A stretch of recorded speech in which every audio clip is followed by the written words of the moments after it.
जैसा कि आप जानते हो कि इस दुनिया में कोई भी आदमी नहीं है जो आपका भविष्य बना सके। एकमात्र आदमी जो आपका भविष्य बना सकता है वो आप खुद हैं। और यह सिद्धांत हर चीज़ के साथ एकदम फिट बैठता है। और यही सिद्धांत एक छोटे बच्चे के जीवन पर भी बैठता है। मनोविज्ञान के अनुसार एक 4 से 5 साल का बच्चा सबसे अच्छी मनोदशा वाला व्यक्ति होता है, क्योंकि एक बच्चे के पास वो सब कुछ प्राकृतिक रूप से होता है जो एक सुखी और सफल इंसान के पास होता है, जैसे आनंद, मस्ती, मौज, उत्साह, आत्मविश्वास, कंसंट्रेशन, संतोष, वर्तमान में जीना, दुख और चिंताओं से परे। ये सब कुछ बच्चों के पास ऑलरेडी होता है। लेकिन जैसे जैसे वह बच्चा बड़ा होता है ये सब चीज़ों को वो खोता चला जाता है और जीवन में हमेशा दुख और असफलता हासिल करता है। यही कारण है मनुष्य की असफलता और दुख का कारण। अगर आप वास्तव में चाहते हैं कि कोई बच्चा अपने भविष्य में सुखी और सफल बने तो कृपया करके ये 3 काम आज से बंद कर दें। पहला काम, उसे समाज के फालतू नियमों से दूर रखें। दूसरा काम, उसे फिजूल का ज्ञान देना बंद करें। और तीसरा काम, उसे बेवजह की सलाहें देना बंद करें। ये तीनों काम यदि आप छोड़ देंगे, यकीन मानो वह बच्चा अपने खुद के अनुभवों से, खुद के ज्ञान से और खुद के प्राकृतिक गुणों से जीवन में जरूर सुखी और सफल इंसान बनेगा। हर किसी को लगता है कि उसका बच्चा या उनका बच्चा उनकी अमानत है। उन्होंने इस दुनिया में उसे लाने के लिए कार्य किया है। मैं मानता हूँ कि आपने उसे लाने के लिए कार्य किया है, लेकिन वह आपकी अमानत नहीं है, वह इस प्रकृति की अमानत है। और चूंकि इस पूरे ब्रह्मांड में हर एक चीज़ अपने आप में अद्वितीय है और इंडिविजुअल है, किसी चीज़ का किसी दूसरी चीज़ के साथ कोई ताल्लुक नहीं हो सकता। जैसे कि परिवार, समाज, धर्म, समूह, संप्रदाय और तरह तरह के समूह, ये सभी इंसान ने बना है। प्रकृति में इन सभी की कोई जगह नहीं है। मतलब ये है कि जो भी चीज़ इस दुनिया में है वो सब कुछ इंडिविजुअल है। आज हर कोई सुखी और सफल होना चाहता है, लेकिन वह दूसरों से प्रभावित होकर सुखी और सफल होना चाहता है। हर कोई बुद्ध के जैसा बनना चाहता है, हर कोई महावीर बनना चाहता है, हर कोई मोहम्मद बनना चाहता है, हर कोई बिल गेट्स बनना चाहता है, हर कोई अंबानी बनना चाहता है, हर कोई किसी और को देखकर वैसा बनना चाहता है। परंतु वास्तविकता यह है कि आप वैसा नहीं बन सकते, क्योंकि इस दुनिया में जो कुछ भी है वो सिर्फ एक बार ही घटित हो सकता है। अगर बुद्ध बन चुके हैं तो वो सिर्फ बन चुके हैं, अब दूसरा बुद्ध नहीं आ सकता। अगर मोहम्मद है तो मोहम्मद आ चुका है, अब दूसरा मोहम्मद नहीं बन सकता। अगर बिल गेट्स है तो बिल गेट्स बन चुका है, अभी दूसरा बिल गेट्स नहीं बन सकता। इस प्रकृति की रचनाएं इतनी अद्वितीय हैं कि यहाँ पे कुछ भी दोबारा घटित नहीं हो सकता, कुछ भी डुप्लीकेट नहीं हो सकता। आप जो भी हैं बहुत अच्छे हैं और अद्वितीय है और सिंगल पीस है। आप अमूल्य हैं। आप इस दुनिया में, इस जीवन में अपने गुणों को पहचानने के लिए आए हैं, अपनी प्रतिभाओं को पहचानने के लिए आए हैं, ना कि किसी और की प्रतिभाओं को देखकर वैसा बनने की कोशिश करने के लिए। क्योंकि बच्चे के पास बहुत सारी ज्ञान पहले से मौजूद है जो एक सफल और कामयाब इंसान में होते हैं, जैसे कि उत्साह, आत्मविश्वास वगैरह। तो फिर उस बच्चे को कुछ भी अलग से सीखने की जरूरत ही नहीं है, वो ऑलरेडी सुखी है। आप किसी भी बच्चे को देख लेना, वो वर्तमान में जीता है। अगर वो खेल रहा है तो वो बड़े आनंद में खेल रहा है, उसको किसी और चीज़ की चिंता हो ही नहीं सकती।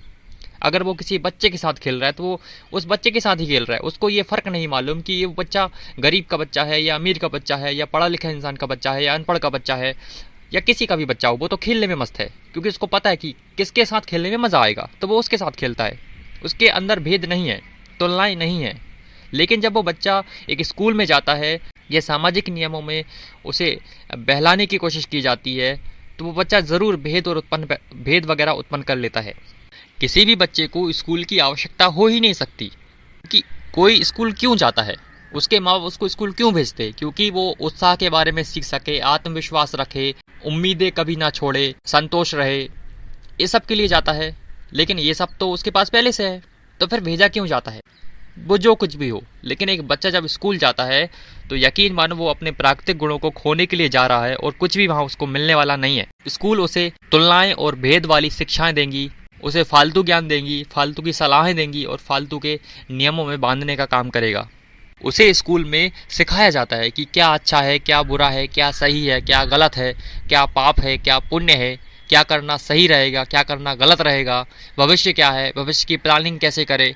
अरे भविष्य की प्लानिंग करने की ज़रूरत ही क्या है? और उसको स्कूल में ये भी सिखाया जाता है कि वर्तमान में कैसे जिए, तबकि वो बच्चा पहले से जानता है कि वर्तमान में कैसे जिए। लेकिन आपके इस वर्तमान में कैसे जिए वाले ज्ञान को लेकर वो और वर्तमान से दूर चला जाता है, क्योंकि आप उसको गलत ज्ञान दे रहे हैं। और तो और स्कूल में एक क्लास में सभी बच्चों को आपस में कंपेयर करना भी सिखाया जाता है कि देखो ये 90% लाता है, तुम देखो कहाँ 40 पे अटके हो, वो देखो कितना टॉपर है और तुम कहाँ लूज़र हो, उसके माँ बाप अमीर हैं, तुम्हारे माँ बाप गरीब हैं, उसके माँ बाप पढ़े लिखे हैं, तुम्हारे माँ बाप अनपढ़ हैं। ऐसी भेद करने वाली तुलनात्मक शिक्षाएं उसको दी जाती है। तो जाहिर सी बात है बच्चा कैसे वर्तमान में जी सकता है। उसके जो प्राकृतिक गुण थे, आनंद, मौज मस्ती, आत्मविश्वास, संतोष में रहना, वर्तमान में जीना, ये सब तो वो खोने वाला है क्योंकि उसको फिजूल का ज्ञान दिया जा रहा है। और तो और स्कूल यहाँ तक उस कसर नहीं छोड़ता बल्कि उसको अनुशासन में जीना भी सिखाता है। जैसे कि टाई पहन के आना पड़ेगा, बेल्ट लगा के आना पड़ेगा, काले मोजे और काले जूते पहन के आना पड़ेगा। अगर ये सब नहीं किया तो स्कूल से बाहर निकाल दिए जाओगे या स्कूल में अंदर घुसने नहीं दिए जाओगे। आप सोचिए इन सब चीज़ों का शिक्षा से क्या मतलब है, क्या लेन देन है। क्या टाई लगाने से ही शिक्षा मिलती है? क्या बिना टाई लगाए शिक्षा नहीं मिल सकती? क्या बिना बेल्ट लगाए शिक्षा नहीं मिल सकती? क्या बिना जूते पहने शिक्षा नहीं मिल सकती?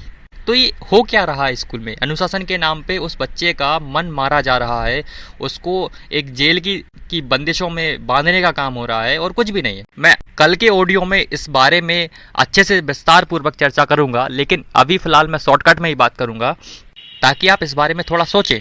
ऐसे करते करते वह बच्चा एक क्लास के बाद दूसरी क्लास, दूसरी के बाद तीसरी क्लास, ऐसे अगली क्लासों में पहुंचता जाता है और फिर एक टाइम आता है 10वीं क्लास का। उसके बाद उसको सब्जेक्ट का चुनाव करना होता है, वो सब्जेक्ट चुनाव करता है और वहाँ पर भी उसकी प्रतिभा जागती नहीं है क्योंकि किसी भी बच्चे की प्रतिभा 10वीं क्लास में नहीं जाग पाती। तब की उसकी प्रतिभा 5-6 साल में जाग जानी चाहिए, लेकिन 10वीं में भी नहीं जाग पाती क्योंकि उसको गलत और फालतू की शिक्षा दी गई थी। वो कभी अपनी प्रतिभाओं को पहचानने का उसका मौका ही नहीं दिया गया, उसको अनुशासन में बांधा गया। तो कैसे वो अपनी प्रतिभा को पहचान सकता है? तो वो सब्जेक्ट लेता है कहीं इसकी सलाह पर, कहीं रिश्तेदार की सलाह पे, कहीं समाज की सलाह पे, कहीं माँ बाप की सलाह पे, कहीं भाई बहन या अपने दोस्त की सलाह पे कोई भी सब्जेक्ट ले लेता है और उसमें काम करता है, पढ़ाई करता है, 12वीं पास करता है। 12वीं के बाद भी उसकी प्रतिभा नहीं जागती, उसको पता नहीं रहता कि उसको करना क्या है। इस तरह करते करते उसके 12 साल ज़िंदगी के बर्बाद करता है एक स्कूल। इसका मतलब है स्कूल एक ऐसी फैक्ट्री है जहाँ पर एक बच्चे को डाला जाता है और वो बच्चा उस फैक्ट्री में 12 साल प्रोसेस होता है। उस प्रोसेस के बाद वो बच्चा एक वस्तु बनकर 12वीं में निकलता है और इस 11वीं 12वीं के समय में उसको बहुत सारी शिक्षाएं दी जाती है, जैसे कि देशभक्ति के बारे में, महान पुरुषों के बारे में जो जिन्होंने स्वतंत्रता संग्राम लड़ाई लड़ी, उनके बारे में जानकारी दी जाती है। उसके बाद जब वो कॉलेज में एंटर करता है तो वो वहाँ पे भी कोई भी ब्रांच सेलेक्ट कर लेता है और वहाँ पे पढ़ाई करता है, 3 साल पढ़ाई करता है।